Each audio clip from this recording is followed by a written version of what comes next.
Lily of the Valley projects, so which includes the Children's Village and the other projects that you'll see. We operate in Natal 2 other projects currently, and a 3rd that's just about to come online. So that's what I look after, and we've got management in those areas. The Children's Village itself, believe it or not, the story goes way back to 1993. So not too long we'll have our 20-year anniversary. But in South Africa in 1993, HIV and AIDS and children were hardly known.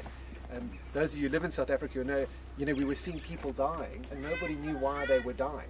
AIDS was something that happened in America, and it happened with gay people. The reality of South Africa hadn't kind of settled down.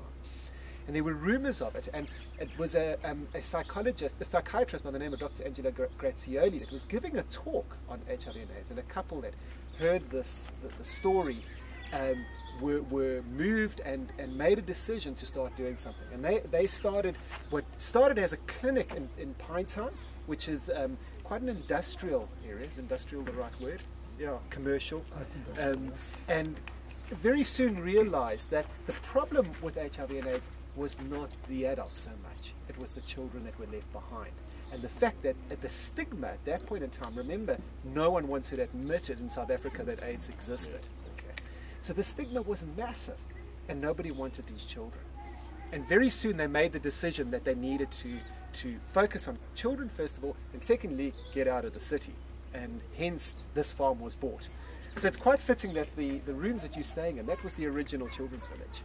But it was very, I would like to use the word industrial, but it's very institutionalized. The long rooms, it was kind of your typical sort of movie orphanage kind of situation.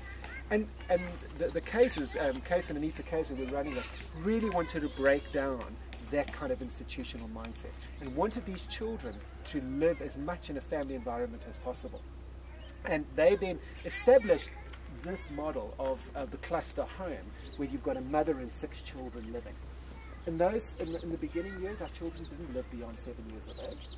There were no ARVs available, and the children really survived on love, nutrition, and just the passion of the people around it. We have a wall which we'll show you. In the later years, we started writing up, but just keeping a record of the deaths that used to happen.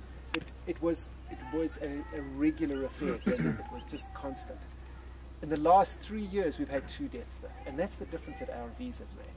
And you'll see that out of the children here, we've got 120 children on site at the moment, and out of that, 85% of these children are HIV positive. You won't tell the difference between those HIV positive and those that are not. That's the miracle of ARVs. And a lot of people ask me, how long are these children going to live?